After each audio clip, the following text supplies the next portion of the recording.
First, WLBT's Christopher Davis on the digital team has been following this story and joins us now in our studio with just a little bit more about what happened. Chris, certainly a really sad day for members of law enforcement in Mississippi. But if you want to visualize where this happened, it was in Brandon, north of Highway 80, north of Cross Gates Lake on Terrapin Hill Road.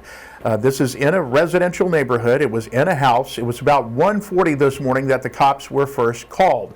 It was about a man and a woman, and they were in some kind of domestic fight. When they got there, it turned into a hostage situation. And so the man was apparently holding the woman against her will.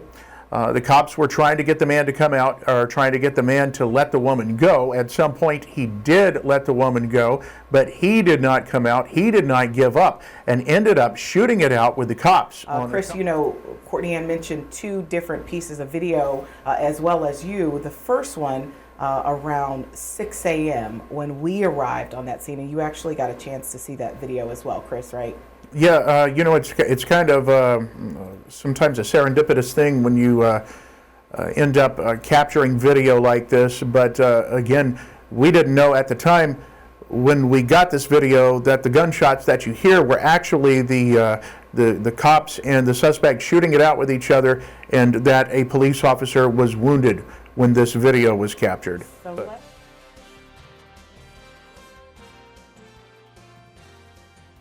WLBT Plus, 2 o'clock, Thursday, June 1st. I'm Chris Davis.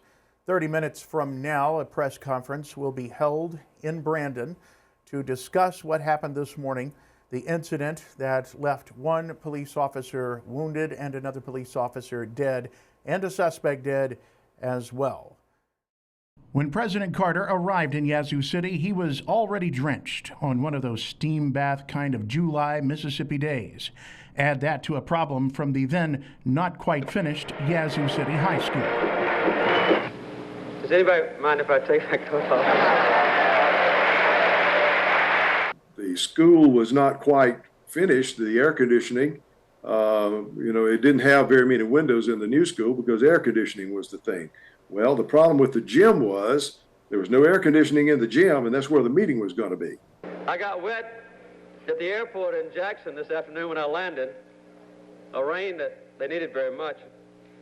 And I've still got on the same clothes, so nobody can tell whether it's sweat or rain. Kent Buckley worked for the school district as a young man. So the school had to call in extra electricians to put in extra wiring, and there was a lot of extension cord run here and there and yonder, trying to put fans everywhere to cool people in the gym. Though Buckley remembers the visit as a time of cooperation, Carter still faced questions from Mississippians having a tough time with inflation and high utility bills.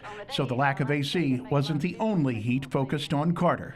But many times their utility bills approach and sometimes exceed their income. Is there anything on the horizon to help these people?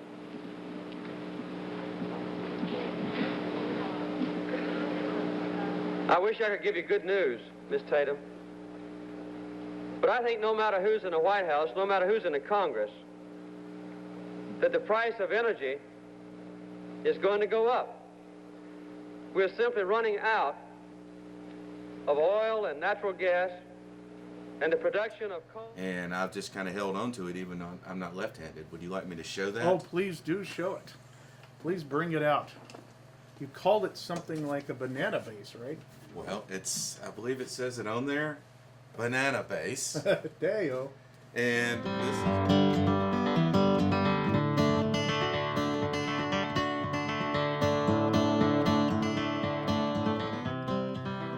So, well, can we prevail upon you to do a song for us?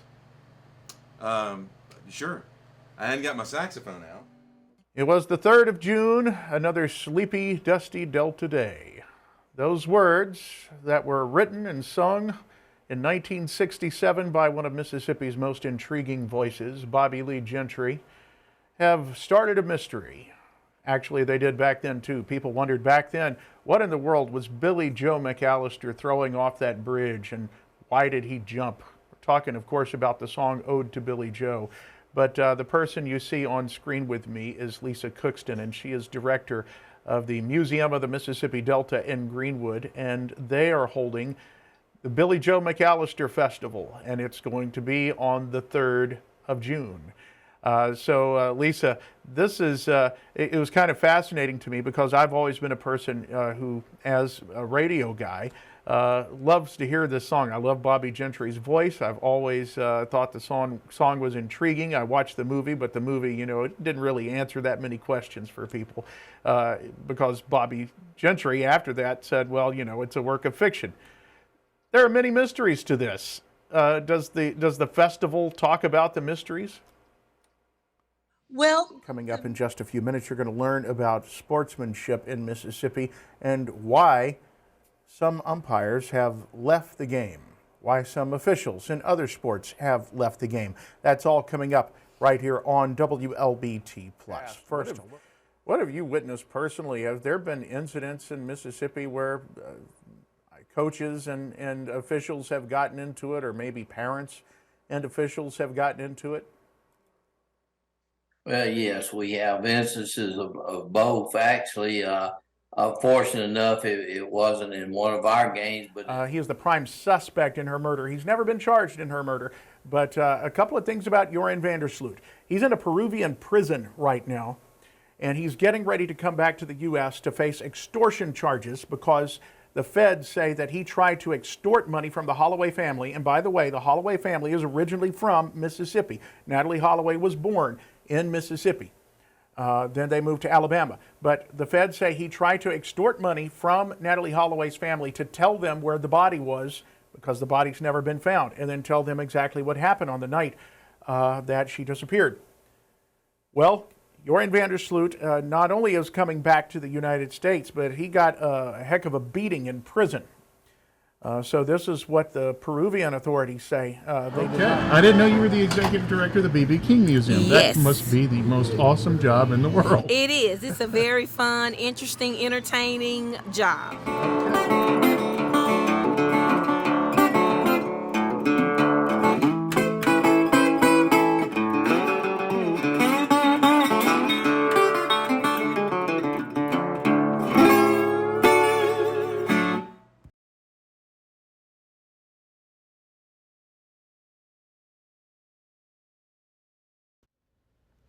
You may have heard some of the stories.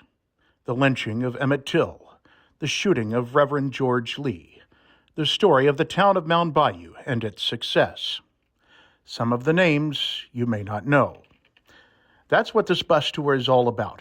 People from anywhere and everywhere are invited. That includes you, if you choose to learn about your heritage. If you're a Mississippian, this is your story. And it goes beyond Medgar Evers and Martin Luther King Jr. It gets much deeper, deep into the roots of Mississippi. The deep roots that grow, and it's the only place they grow like this in the Delta.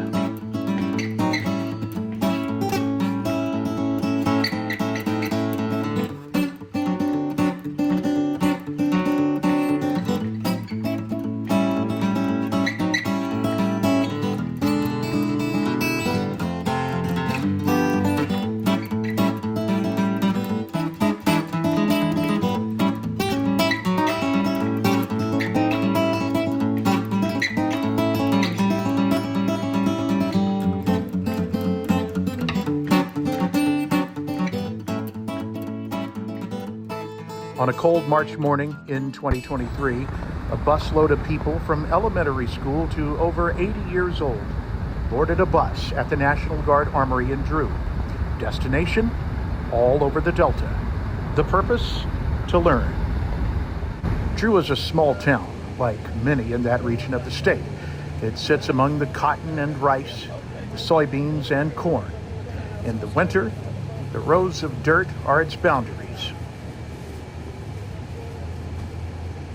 The businesses these days are largely defunct. The money coming in is not enough to keep the roads from being pitted with potholes, rough and rugged.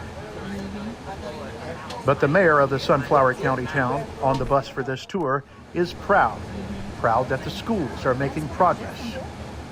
Though they've been integrated for decades and once purposely separated blacks and whites, The district is now mostly black. The test scores are the positive. Don't expect many Delta cities to express their racial harmony in the school systems.